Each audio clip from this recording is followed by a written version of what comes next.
I now call the October 2nd work session to order. The first thing on the agenda is a special presentation by Keep Carroll Beautiful, and we'll call Martina Griffin forward and explain our project. And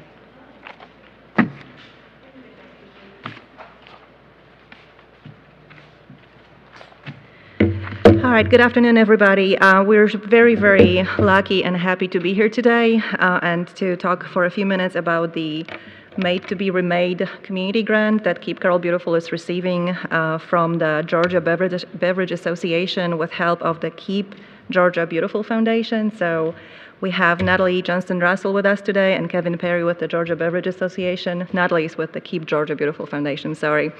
And we are receiving $17,000 to purchase several trailers to help us move aluminum cans, at least initially, between the convenience centers on the Noonan Road, Temple, and the Dye Road location, and moving them to a recycling facility. Right now, the county is using the 40-yard roll of containers, which are extremely expensive to operate. So to help a little bit with the logistics, we hope to have a system and use it as a pilot program for the county to efficiently move smaller and lighter recyclables and utilize both the materials and save the county money on the waste management for this. So I know that Kevin and Natalie want to say a few words. So again, Keep Carroll Beautiful is very interested in helping the county with litter prevention, with some beautification projects, but the recycling is probably the biggest program that we run, and it's both education on the traditional recycling. It's the big recycling events for hard to recycle materials, and a little plug, if you have any electronics, we'll be at Southwire this weekend. So bring your old TVs. We're almost at 1.5 million pounds of electronics collected with Southwire. So we have been here for a long time trying to help the county with the solid waste issues. So just like with glass, we're hoping that aluminum and plastic will be next. So thank you. Good afternoon, everyone. As Martina shared, I'm Natalie Johnston-Russell with the Keep Georgia Beautiful Foundation. Thank you for having us here today. I just wanted to express that on behalf of the Keep Georgia Beautiful Foundation, I'm really excited to be here to be able to celebrate the Made to be Remade initiative. Thanks to the Georgia Beverage Association's leadership, this program is bringing new energy and resources to communities across the state and helping us all recycle more and waste less. We're honored to serve as a sustainability partner and to work with our affiliates statewide to bring this initiative to life. Today, we are especially proud to recognize Keep Carroll Beautiful. Since 2005, this affiliate has been a driving force in community improvement, working to create a clean, green, safe, and beautiful environment through education, litter reduction, beautification projects, and recycling initiatives. Keep Carroll Beautiful has a strong record of service and continues to grow its impact through dedicated staff, board members, and volunteers who care deeply about this community. We're proud to celebrate their commitment and success today, and please join me in congratulating Keep Carroll Beautiful on this well-deserved recognition. It's now my pleasure to turn it over to Kevin Perry with the Georgia Beverage Association, who'll share a bit more about the Made to be Remade initiative and this particular grant. Thank you, Madam Chair, members of the Commission. It's my honor to be with you today. My name is Kevin Perry. I'm the President and CEO of the Georgia Beverage Association, which is the trade association for the non-alcoholic beverage industry here in Georgia. I'm glad to see you guys have all of my products in front of you displayed appropriately. And on behalf of the beverage industry, I'm pleased to present a check for $17,000 from Made to be Remade Georgia in support of Keep Carroll Beautiful's recycling initiative. We're proud to help fund the purchase of aluminum and plastic bottle recycling collection containers that will strengthen recycling efforts throughout Carroll County. This project reflects our shared dedication of environment and recycling initiatives. The beverage industry remains committed to advancing recycling education and reinforcing the value of our 100% recyclable cans and bottles. Our goal is to ensure these containers are collected and remade into new beverage packaging rather than becoming waste in our landfills, waterways, or oceans. We believe that community-based initiatives such as this are essential to building stronger recycling systems and delivering meaningful environmental impact. We commend your leadership and dedication to Made to be Remade Georgia and look forward to celebrating the outcomes of your important work. Thank you all. Thank you. Thank you. We want to do a picture, so if y'all just want to circle back to the front here.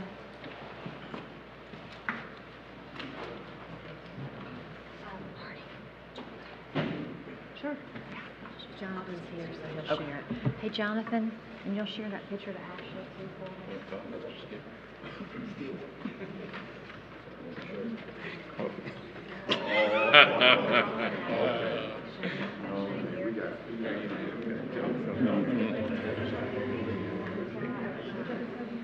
We got Ben Skipper, who is... I'm going to move this. I don't want to trip.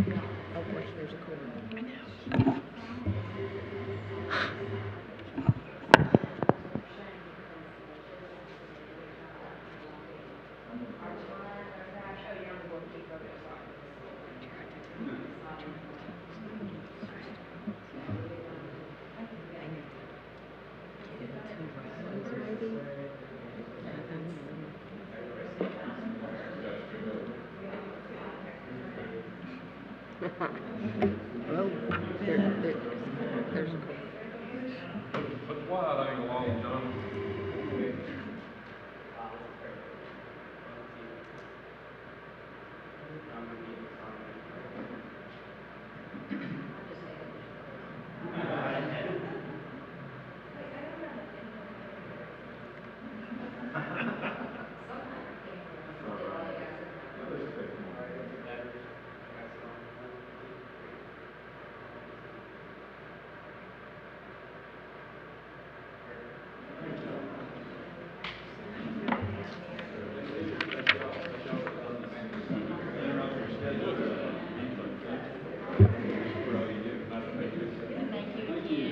I was trying not to trip you.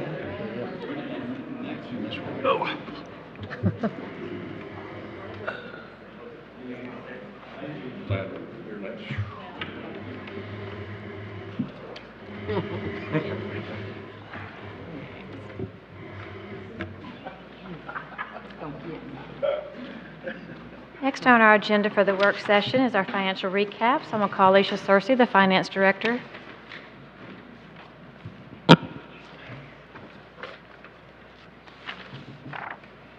Good afternoon, Commissioners. We have before us the financial statement from August of 25 through the end of August. Our year-to-date revenue was $7,935,000 compared to last year at $7,020,000. So we're running a little ahead of where we were last year. That's due to sales tax and TVAT growth. So we're seeing good numbers there. Our expenses ended up at $15,789,000 compared to last year at $14,940,000. Our percentage of revenue budget realized is 9.29, and our expenses are at 18.48 compared to last year at 18.3. So our expenses are running a little ahead of budget, but a little ahead of where they were last year compared to budget, but we're still looking okay as we're moving on through the year. On the 2015 SPLOST, we didn't have any expenditures for FY26. We did have some interest income. That was the only transactions in that account. And then for the 21 SPLOST, we had expenditures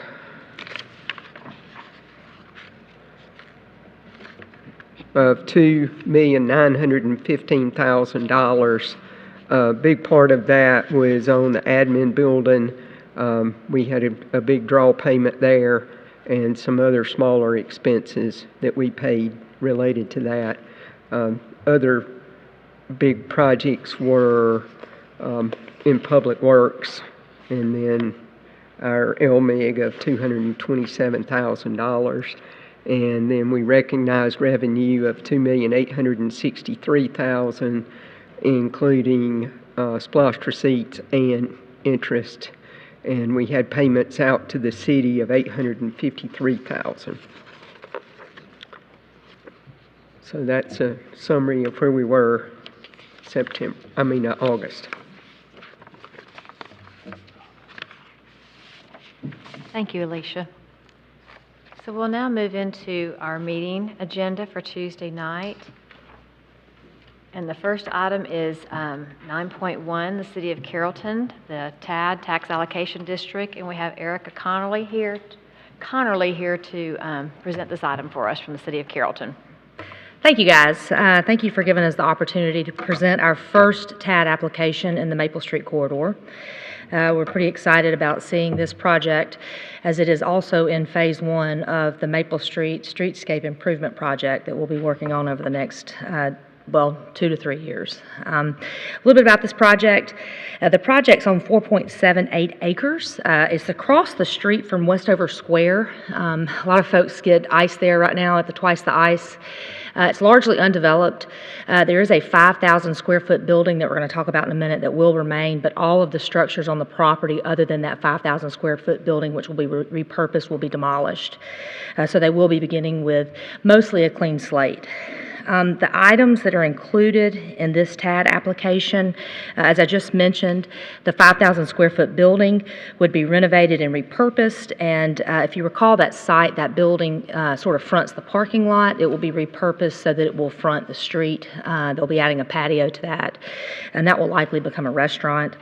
There will also be the construction of 11,800 square feet of a mixed-use building footprint. That totals almost 17,000 square foot of commercial. There'll be the construction of 18 apartment condos that will be in that mixed-use building. That's the L-shaped building. I did put the site plans and the architectural elevations actually Stacy did, at your desk before the meeting. And then there'll also be the construction of supportive roadways, parking areas, there's a dog park, and all of the infrastructure associated with the project. A little bit about the numbers. The applicants are requesting $2,638,473 worth of TAD funding. This amount equals 20% of the eligible TAD cost that they will be incurring, and that is what we try to keep all of our TAD requests under. The TAD itself will be generating, revenue will be generated on the property from obviously both property tax that's existing today and then also lost and splost. We did do some sales tax projections for you, which you also have in front of you. The sales tax projections over an 8-year period, and the reason we did 8 years is because they are projecting the completion of the commercial in 2029. So it's going to take them a little bit longer to get the commercial and the residential. And it's projected at $668,000 with both lost and splost. That is the county's portion. The increment, the tax increment, this is the amount of money over what you guys are already collecting that we are projecting for this project, assuming a $16 million post-construction valuation for the county should be about $260,000. So just with the splost and lost alone, you guys should make your money back during that time period. I do have the applicant here if you have any questions. The project itself, there will be a single family in the back part of it. That makes up the majority of the residential. I know that's what you guys are particularly concerned about is the residential. And then the remaining would be in that mixed-use building.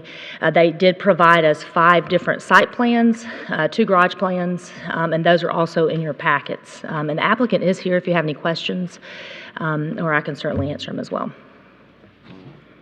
I'm a little lost as to where it is. Is it where Matthews Avenue runs into Maple Street? Is that what you're talking about?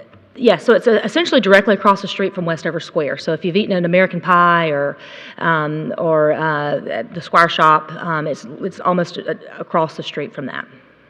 Okay, it's not going to affect. What about, isn't there a bicycle shop or something there on the corner? I think that's at the corner of Tuggle and Maple Street. So it's about 2 parcels down. Okay. So from that. Kind of between there and the gym, and the bike and the gym. Yeah. I got you. Ms. Connolly, thank you for the presentation. The documents were very well summarized with a lot of information. A couple of questions I've got. So y'all are fronting this yourselves. You're not bonding this out, correct? There will be no bond issued for this. So what this particular funding mechanism will look like is it will be a pay-as-you-go. And so we will not pay them more than they are creating, if that makes sense. And the redevelopment authority will meet on Tuesday about this project. It will likely be approved that up to $2.6 million that they are requesting, not to exceed an annual payment of whatever increment they're producing into the TAD. So they will not collect anything more than what they are producing.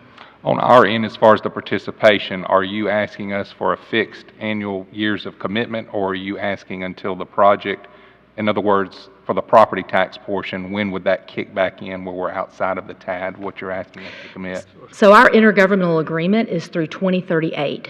So we are asking for that increment from the county through 2038. And that's what that $260,000 number looks like as far as the county's portion. Okay.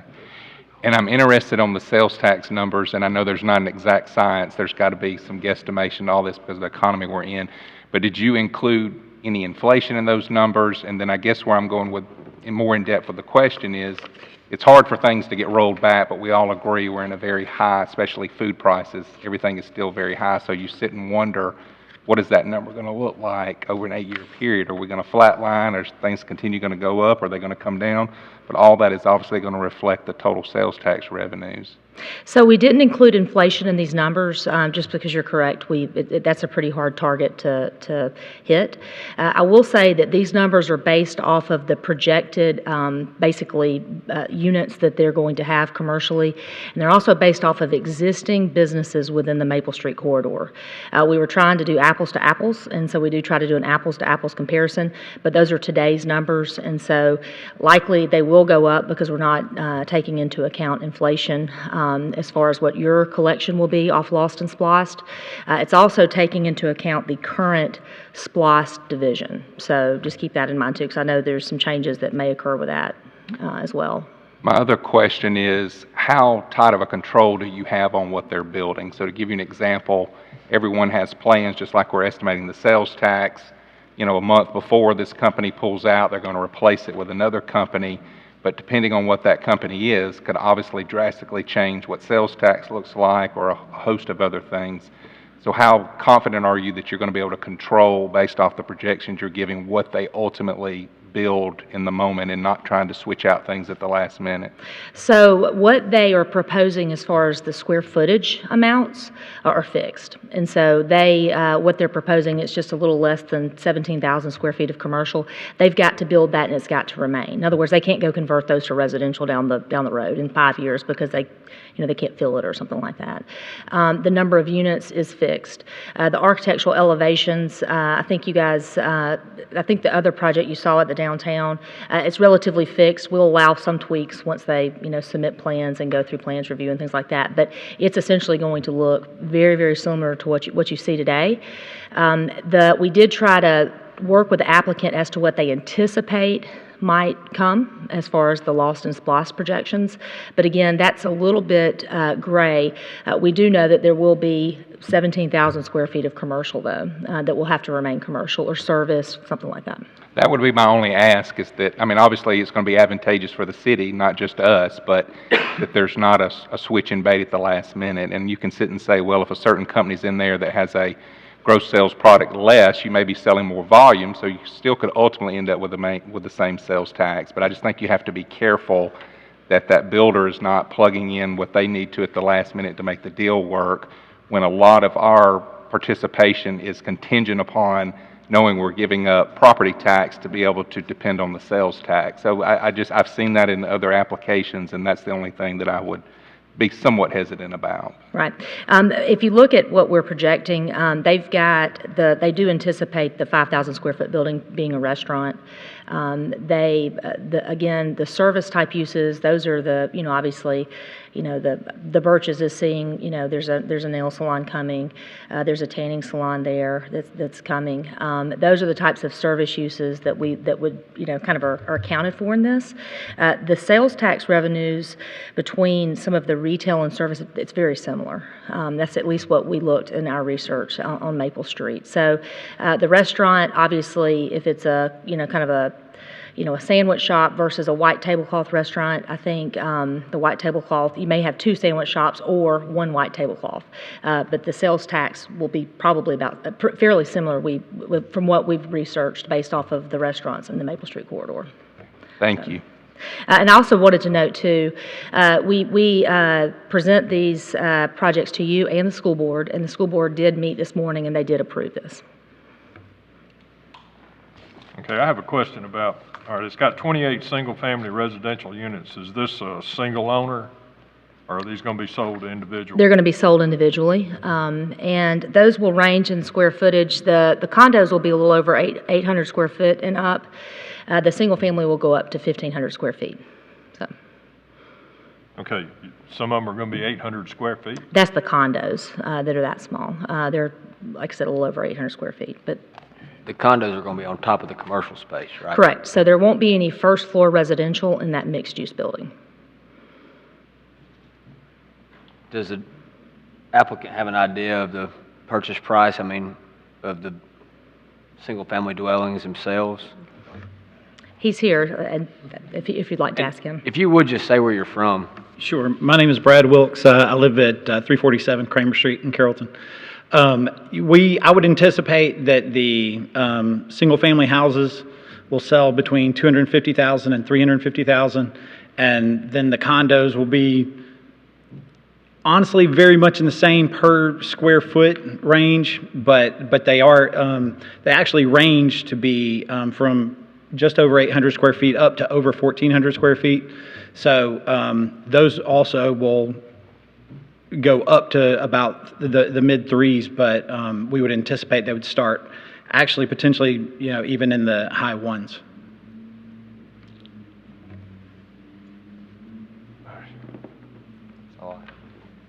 Eric, I know this is for you.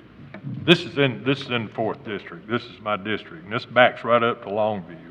Mm-hmm. So have you guys got any feedback from the folks on Longview? Well, we did. I will say this: it's currently zoned commercial, the entire tract, and I know that ideally all neighbors want nothing to ever come, next door to them. But this is not something that would go before zoning, and so we wouldn't necessarily have any hearings where people are going to receive letters and post properties and things like that. The tract itself could be developed 100% with a shopping center tomorrow, as based off what is zoned currently. I'm sure there's probably neighbors on Longview that don't want to see anything happen. I think all of us probably have experienced that with what we do. But I also think there's neighbors that want to be able to have the amenities that they're going to be able to offer. So I think you're going to get a mixed bag.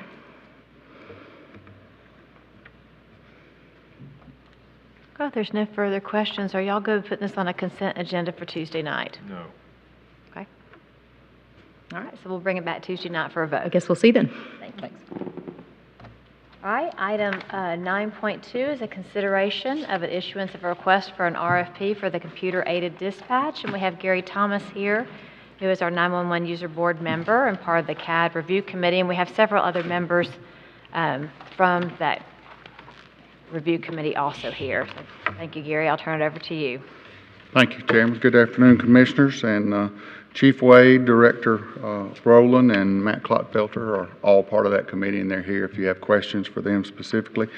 I believe you have a couple of documents. One is a recommendation from the 911 Users Board, where we recently met and reviewed the presentation again that you reviewed during your meeting with Mission Critical Partners. And then you also have a quote from Mission Critical Partners.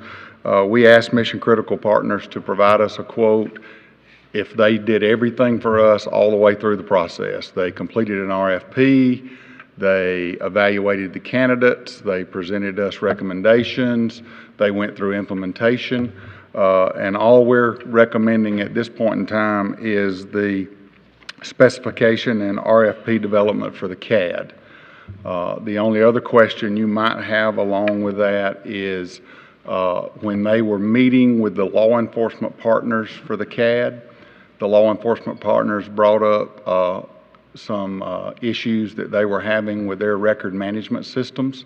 And so in that first phase there is information, a quote of what they would charge to also do the record management system specifications during that time. That probably needs to have some discussion with the cities. And so because those cities all are on that same record management system, and they may incur some cost with that during those discussions. And so at this point in time, the Users Board is recommending the item that you see under the first line of Phase 2, the $43,000 for Mission Critical Partners to develop an RFP for the CAD. Mr. Thomas, thank you for all your work and that of the committee that's been working on this. I guess my question is a little future forward thinking, and I brought this up at the last meeting. Will the Users Board, once we get to a process that we get an RFP back, hopefully, and figure out what we think a new implementation would cost with a new system, is it the Users Board responsibility to go forth to all the different user agencies to see are they financially able to contribute, or is that something that would be expected of the Board of Commissioners, or how would that operate? I think that would probably be with the Board of Commissioners, and the only reason I say that is that may affect some of the other items that you discussed with them. We could certainly provide you a recommendation for which CAD, and so you could see the numbers with that. This committee would also work with the entire Users Board on evaluating all the vendors that Mission Critical Partners would bring to the table, and then give you recommendations for a ranked set of vendors. But as far as discussions with the cities about what their cost would be, I think that would probably be with the Board of Commissioners. Okay. And I guess some of this goes hand in hand with the RFP. I read through all the documents. There was a lot of good information there. One of the things it talked about was if the RFP process had been done a little bit differently, or there was more information that had been provided in the current system that we had, that some of these would have been red flagged or triggered on the front end. Maybe or maybe not. You also have to have the individuals in-house that are professionals in that realm. So part of my question is this. We know we've got some IT professionals that are very smart and have certainly helped try to keep the system afloat, but I'm wondering, are we still going in a direction that we need to do more training and depend on more in-house staff to help oversee things, or are we going to a system where I had made the suggestion that maybe, this Mission Critical Partners long-term, we look at them, that they are the ones, whether it's once a month or once a quarter or twice a year or whatever, they're the ones going through as the professionals to make sure everything is as it should be. Because to me, a part of the RFP process is what exactly are we going to include in it that we're going to expect, not just the operational system part, but who's going to be on the back end looking out for us as well.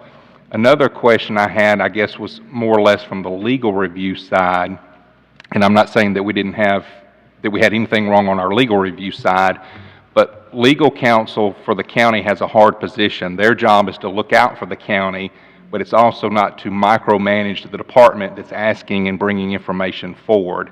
So I'm also going to want some more information from Critical Missional Partners. Do they, what do they expect out of legal review, or is that something that they're going to provide more of the legal review, and then obviously our attorneys will still look at things, but that's a mixed bag, because a lot of times you expect attorneys just to find everything.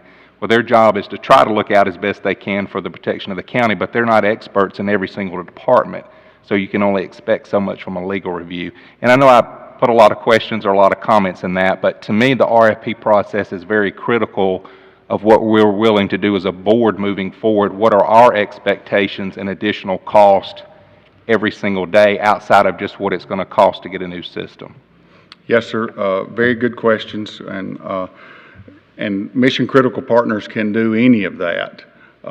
And that would be, again, something that the Users Board and the Board of Commissioners would do together based on what the User Board feels is best for the 911 CAD system and any other systems that we may specify as together. But then also all of those things come with cost. And so all of that final decision would have to reside with the Board of Commissioners. Mission Critical Partners has worked hand in hand, based on our conversations with them, with different legal entities, with the different agencies and counties and cities that they've worked with before. So I think you get a double review. You get Mission Critical Partners review, and their main review is, did this product meet the legal requirements that we established in the CAD? And then I think the county legal review then reviews to see if it meets all the legal requirements that the county requires. Does that make sense? Yes, sir. Thank you. Okay. I guess I just want to make sure I know what I'm voting for here.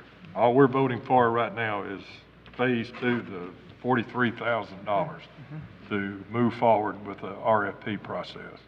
That's correct. Yes, sir. Okay. With this process on your smaller cities, will they have an avenue to, if, say, if they don't take the record management part of it, will that be phased in? Will it connect and work?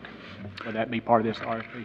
Mission Critical Partners has an idea of vendors that would meet our criteria of the RFP. They don't know exactly that they'd meet it, but they have a good idea. And we asked that question, Commissioner Bailey, if our cities did not transition from their current record management system, and they felt real comfortable that the current system would integrate. The smaller cities have not experienced the problems with the record management part as much as the larger departments have, but a lot of that is because of use. So the larger departments use it so much more than the smaller departments do. Just a volume thing then? Because of volume, that's exactly right, yes, sir. Okay. So for clarification, the RFP is only for the CAD, not for records management system at this point. And to go along with that, we did ask Mission Critical Partners if we decided, User Board and Board of Commissioners, to add record management. As long as we add that before the CAD's complete, any of those phases you see, if we want to add those quotes are firm, and we can add those as we deem necessary. The record management part only came up as they were doing the assessment for us for the CAD. When they met with the law enforcement partners, they thought they were talking CAD, but the law enforcement partners were telling them things that they were having issues with record management. So we did ask them to quote that because that came up, but our recommendation so far is just for the CAD.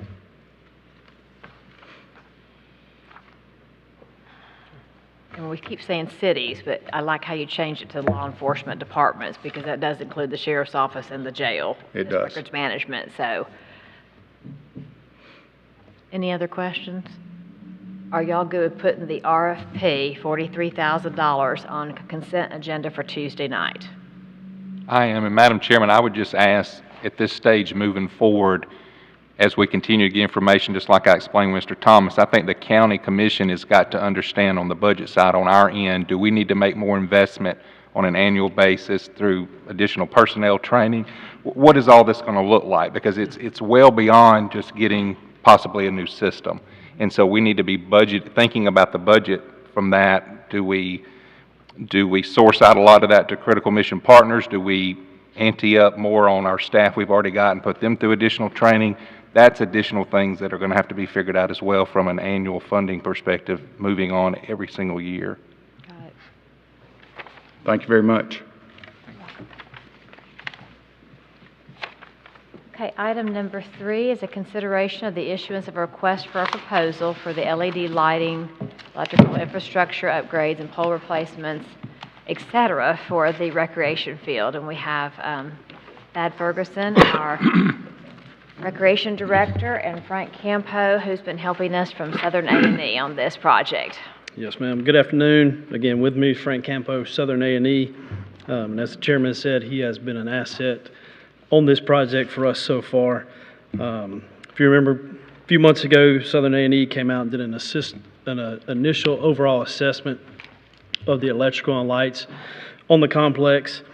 And then most recently, Stress Creek, the light pole provider for the majority of lights on the campus, did a pole assessment And so I'm going to give Mr. Frank just a chance to explain in detail, short detail, about what that assessment looked like.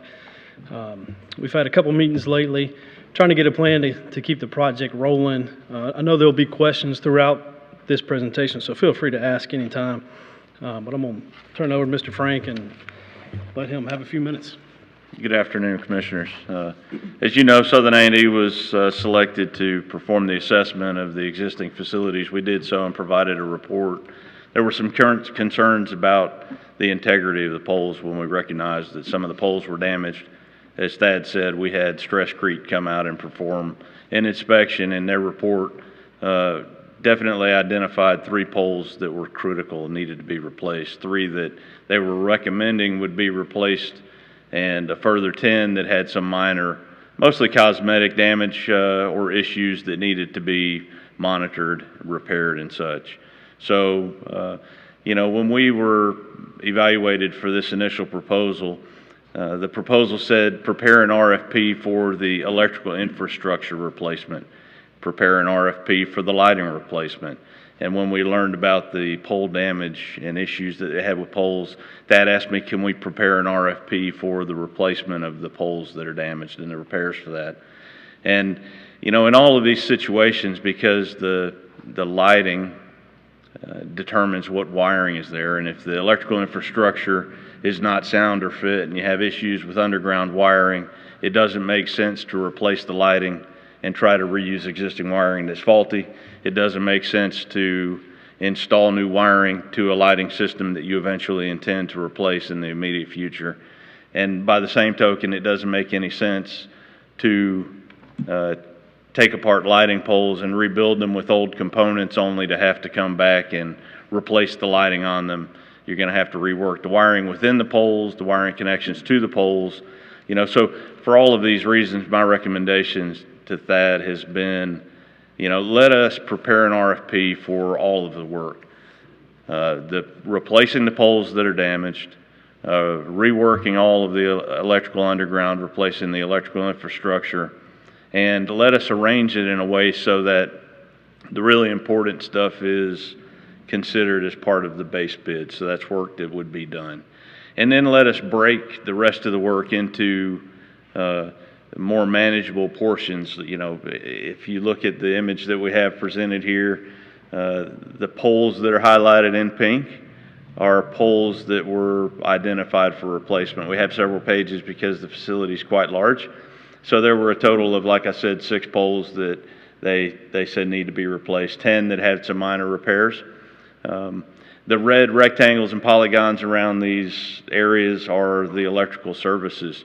So for each of those rectangles or polygons, we have one electrical service that provides power via power panels, utility transformers, and branch circuits that go out from panels in those vicinities.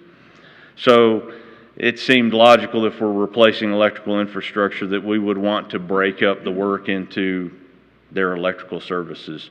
So, essentially we could have 5 bid packages that would be for electrical service 1 through 5. We could evaluate the electrical infrastructure and the LED lighting replacement. If there are fields that are used more frequently or fields that are in worse shape, we could prioritize that and those could be replaced. Really, you wouldn't have to make the decisions on that until you received bids from contractors. But what we don't want to do, and what I've tried to encourage that not to do, is let's prepare an RFP, put it out to bid, receive proposals for it, and it only be a portion of the work. We have a long lead time on some of these elements. The contractors have to schedule the work to be done in times when the fields are not used. And then before you can move on to the next phase, a year's gone by and your systems have further deteriorated. So, what Thad asked me to do is basically, come and describe what I'm recommending to him, to you guys, and that way if you have any questions, I'm here to answer what I can. So again, Thank you for... Oh, sorry. I was going to say, again, this is just a consideration for an RFP at this point. Uh-huh. Thank you for being here. So your recommendation in summary is to try to RFP out all the different, that could potentially be different jobs, or projects, however you want to word it. That way you can see on the front end everything that you've identified that you believe needs to happen. Then we might go back and only pick 2 of the 4 or 1 of the 4 or whatever the situation is. That's correct. Okay. So on the poles, are there, and maybe this is a part of the RFP or maybe it's something that you have the expertise to answer. I mean, can we put up wooden poles at a fraction of the cost? And I'm not even suggesting that I want that. I'm just asking, when you look at that $500,000 estimate for replacing all the poles, I mean, this project is quickly added up probably 3 times what we were expecting to try to spend. So I'm just trying to think, as you're weighing everything out. The other concern I have with the poles is, just safety in general. If they're cracked and have problems, doesn't matter if you're turning the lights on or not, you could potentially have a safety hazard. So could you go a little more in depth just about the poles themselves? Sure. So a structural engineer, I'm not. Electrical engineer, I am. But, in my conversations with Riley Dunn, the engineer from Stress-Crete, he said that they are critical, that they do need to be replaced. He said they could last a period of time longer and not have an issue. I think that the concern is in situations where you have high winds or other, issues that put additional loads on those poles, that would be when they're at the most risk, right? So whether they last a day or a year, I really can't say. And some of the things that you've identified where we could epoxy, and I'm using that in layman's terms, but... Sorry. No, go ahead. That was Mr. Dunn, the Stress-Crete engineer. So he is the manufacturer's representative. He is responsible for the design of poles like that, if not those particular poles. So he did say on a number of occasions about the poles that are green, the ones that he has recommended to be repaired, a lot of that's superficial. So, in my conversations with Ms. Morgan and with Thad, there was a concern that if we're having to get a crane out there to replace a pole, and we know we have to replace 6 poles, right? 3 definite and 3 highly recommended. And if a structural engineer is telling us to replace the pole, I'm going to say we probably need to replace the pole. But if we're having to get a crane out there to replace 6 poles, their concern was, well, what if those conditions on these poles that are mostly superficial continue to deteriorate and cause the need for another replacement? It's much more expensive to replace that pole later than it is now, because you already would have a contractor out there, you already would have a crane out there, you already would have, the work going on at that site. So, one of the things that we did discuss is, because we're really just taking prices and evaluating those, it doesn't really hurt anything to go ahead and get a price for that, so that if you did replace all of those 16 poles that they identified to have some issue, you wouldn't have to continue monitoring. And that was one of the things that Mr. Dunn indicated, is that at some regular interval, that those poles that he identified as having issues be monitored. And some of those ways of monitoring would be to mark the cracks on the pole and observe them on an annual basis to see if the crack extends to a new location or if the gap widens and that type of thing. And the poles, if you replace the poles, do you have to do all the wiring at that time as well, or is it recommended, or is it something, like let's say we had a field that was used less than others and you shut it all the way down? I'm not suggesting that, I'm just talking hypothetical, because you couldn't afford everything in the moment, but you wanted to go ahead and get the pole in because, like you said, we were replacing all these others and you're trying to handle that. How cost prohibited is it to go back? So it's just work that has to be redone. It's not that work itself is necessarily large or cost prohibitive, but with those wiring harnesses that are 20 to 25 years old, inside of the pole, they start to deteriorate. If you are taking the pole down and disconnecting all of the light fixtures from it and taking all of the brackets off of them and laying the pole down, the wiring harness within the pole is going to take a little bit of damage. Where the feeders come into the pole, and some of those poles, because the pole wasn't set at the proper elevation, the conductors actually come up in conduit above ground to enter into the side of the pole above grade.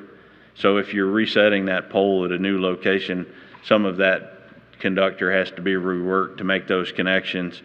So there is some wiring that has to be done or redone, and it's going to have to be redone when you replace the feeder later down the road. So, what I'm trying to present here is really just an option that allows you guys to minimize the amount of work that has to be redone while presenting everything in a package that you can prioritize. In your unit price, will you have it phased per field? Can you phase it per field or either a unit price? So it's likely that we would identify it as, like I said, by the service. So, the clover leaf ball fields on the previous page, there are 3 softball fields that are all as part of one service and 3 baseball fields that are all part of one service. So I would do each of those groups as a single package, essentially, because they're all fed from the same panels. In some cases, if we look at this, for example, that pole B that is pink there, at some point in time, the feeder for it got hit or damaged. So instead of replacing the feeder all the way back to the south part of the site where that utility is, it's just been tied on to the feeder for pole E. So, it's that type of thing that makes it best, I think, to do them by service, because then all of that electrical work that's necessary where the panels are can be done. That equipment can be set. Feeders can be run from there to the various poles or close to it. And then, when it's time to take the fixtures off and replace the fixtures, replace the poles, do all the work at that field and in that service, the interruption is minimal. And then once all of that work is reconnected, the existing electrical equipment can be disconnected and removed. Thad, you may know this answer. Are all like the ABC poles that need to be replaced, are they all the same age compared to? Because I'm just looking at like the construction wise, when I played ball at the rec as a kid, I mean, some of these poles are on like some newer built fields, and it's just not adding up to me as far as like, why are these poles that should be newer? I think the majority of the poles are the same age. I think there's a couple that are newer. Maybe one that was older. Almost all of them are newer. There's a few that are different in age, but the majority of them are all kind of built at the same time. I will piggyback. I was able to talk to Stresscrete today, who is the pole manufacturer. I know Mr. Bailey and I talked earlier today, but they are from a warranty standpoint the 3 biggest poles, which I do believe is one on yellow, one on black, and one on the orange field. I don't know those poles. It's A, B, and C. A, B, and C. So to the previous page. So Stresscrete will replace those poles for us at no cost, because they should have a lifespan of 75 years, weather pending. Now the one on orange, which I think is B, that one does have a lot of wind damage to it. I guess there's a wind corridor that goes through kind of behind the gym area. But he said regardless of that, they should last, and they would be willing to replace those 3 poles specifically. So what is his thoughts on the remaining 13 then? Because if they got 75-year lifespan, I would think as a warranty-wise. So what's his thoughts on that? So I think there would just be more discussion that would need to be made between the board and Stresscrete on that. And one question I guess also I got from maybe Ms. Stacy is, what kind of liability do they incur this? Say we've had one of those poles fall, is that going to be something that falls strictly on us, or are they going to have some part of this liability? That's a good question that would have to be determined. We'd have to look at all that issue too. Okay. Well, as we move forward in this, that's something I won't answer as far as the warranty on it, what they're going to do with the remaining 13. I appreciate them stepping up for the 3.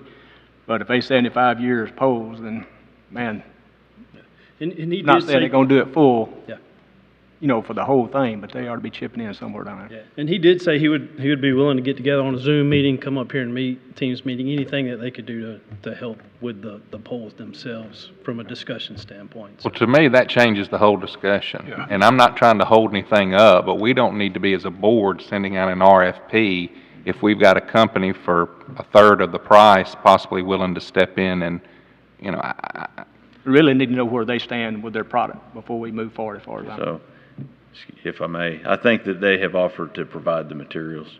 So the pole materials are only a portion of the total price there for the replacement. And of the 16 poles that I have presented in that budget, really only 6 of them they're recommending as being replaced. The other 10, they say, you know, repair and monitor. So what happens when we get down the road 5 more years and we have this thing Right. issue? Are they going to come back to the game? Exactly. And that was Ms. Morgan's concern as well. You know, we don't want to have to replace poles that, you know, one by one, because it would add up for sure. So. And then the other concern I have is, if we replace the 16, are we going to continue monitoring the rest of them that's out there we're going to put some kind of rotation into where we look at these? Because like you and I talked this morning, if y'all hadn't ever been wanting to do a light project, we would never know these poles was in this kind of shape. Yeah, so speaking with them, they did recommend, because I brought that up as well when I spoke with him this afternoon, he did recommend some type of monitoring every 1 to 3 years on any pole that's out there. Okay. And that's with them or any other third party that can just come out and inspect the poles. And on their behalf, I will say that they provided, you know, a full day of engineer services and a full report at no cost to you guys. And, yeah, so they've been very cooperative for sure. Well, back to the RFP, you know, if I'm a company trying to bid on something and I'm going to possibly build 3 or I'm going to put in 13, my bid's going to be different if I know I'm bidding against other people. So here again, I'm not trying to stop anything. This may all can happen as we move forward, but I don't see how we rawly put out an RFP and we still potentially have, you know, a warranty or a legal matter that we're running into. I just think we're putting the cart ahead of the horse. If I'm a car dealer and I'm going to bid on 3 or 13 cars, I'm going to give you more off for the 13 cars than I am the 3. So I need to know that on the front end when I'm doing the RFP on the polls.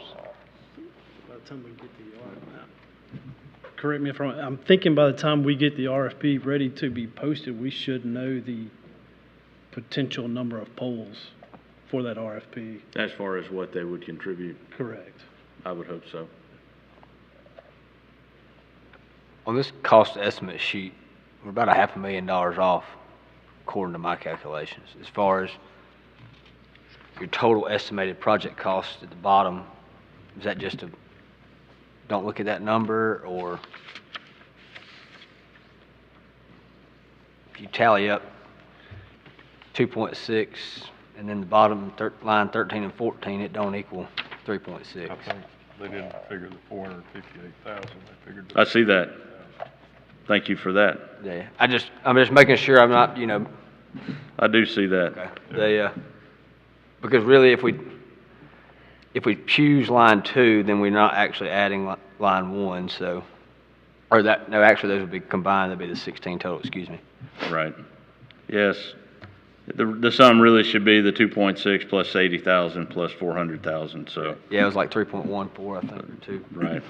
I don't know what happened to the $4 million there. That's fine. To be completely honest, I was trying to provide this to Thad on my way out the door to Disney World with my family, and I hope you had a fun trip. Yeah, I had a good time. Thank you. So, I will. I'll go back and revise that number. Yep. So.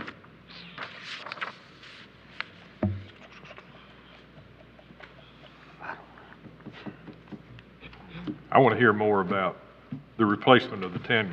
That's a big difference, 458,000 and 35,000. That's a huge difference. So, how viable are these poles? Are they going to last 5 years, 10 years?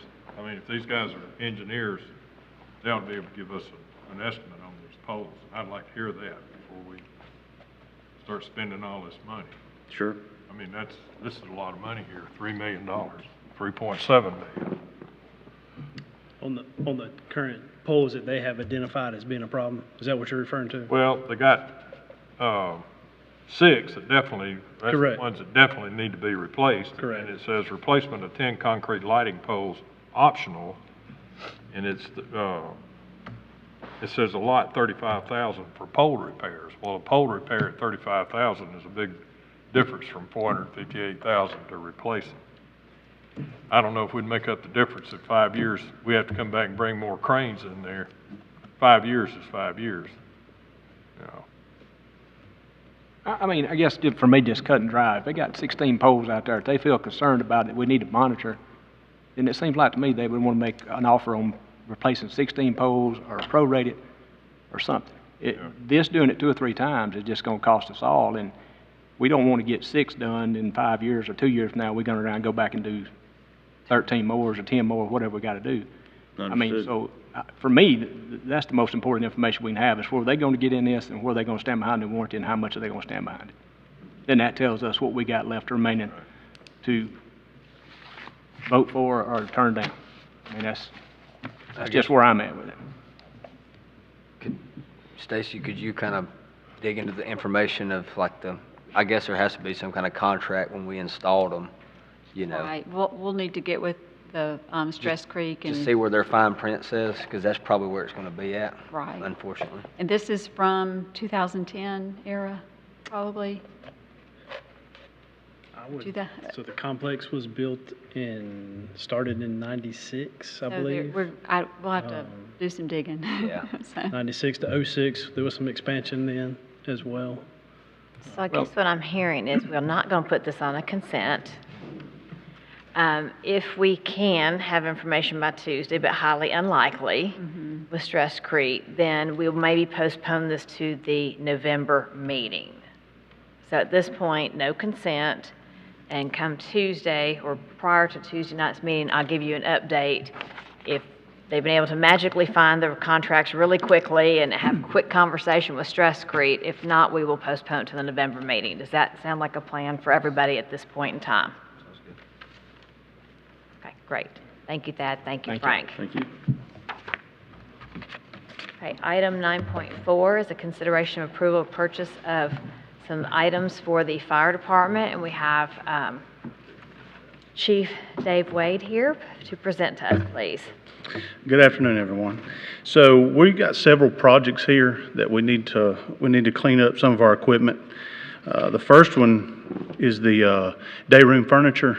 It's in bad shape, pretty well throughout the county except for the new station in Villarica. And what we're proposing is to replace all the day room furniture with the same day room furniture that we put in that building when we opened it. So it'll be those black theater style recliners. If you've been through that building, it'll be the same ones in every station. So we're looking at updating those. The next one's going to be the remote speaker microphones for our portable radios. The ones that we've had some warranty claims with them, and we're beyond all that now. The radios is one of our most vital pieces of equipment that we use daily as far as safety wise, and these are a better mic. They're made for our high temperature conditions that we're in and inclement weather and things of that nature.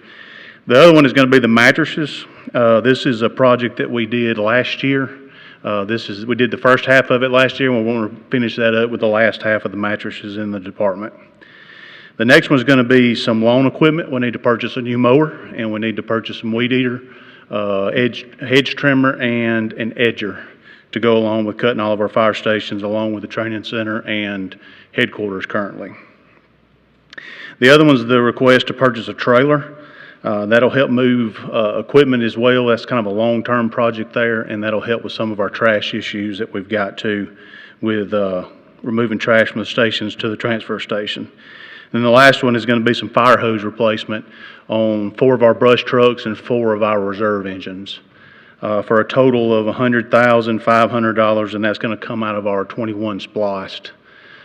We went through the county's quoting process. The radio mics were one it's a Motorola radio, so that's pretty well it's Motorola. We had quotes from 3 different vendors on the lawnmower and all the lawn accessory stuff. And then the fire hose, we had only 1 quote returned from that one. No other vendor returned anything.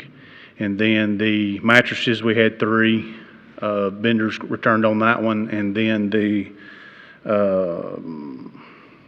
mattresses and the chairs, too, had 3 vendors. Any questions? I know I spoke to some of y'all about this.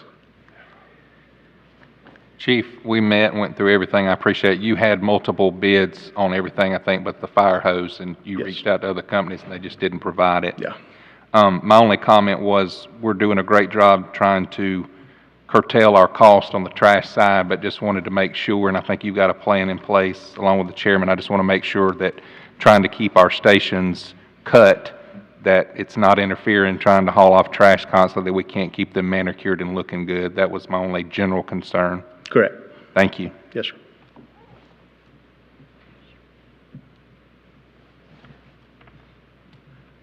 I don't have any questions, but I would like, Madam Chairman, I would like for us to put item 1, 2, 3, 5, and 6 on the consent agenda. And item 4, I would want to sustain from that. Okay. So we will, I'm asking you at this point to agree to put 9.4, the items of the day room furniture, the purchase of the remote speaker microphones, the completion of the mattress replacement projects, the trailer purchase, and the fire hose replacement as a consent agenda for today. And then on Tuesday, 9.4, item 4, the lawn equipment we will do as a vote because Commissioner Bailey would like to abstain. Are we good with that instruction? Yes, ma'am. Okay. Thank you, Dave. Thank you. Okay, so let me just review for Tuesday night. On the consent agenda, we'll have 9.2, the RFP for the CAD. We'll have 9.4, items 1, 2, 3, 5, and 6 on the consent agenda. 9.1, which is the Carrollton TAD. 9.3, which is more information about the lighting and the contract with Stresscrete, with the possibility of postponement to the November meeting. And 9.4, item 4, is the lawn maintenance equipment. And there is not expected to be a executive session on Tuesday night, and we do not have any planning and zoning for Tuesday night. So that will be the meeting at 6 o'clock. So our work session is adjourned.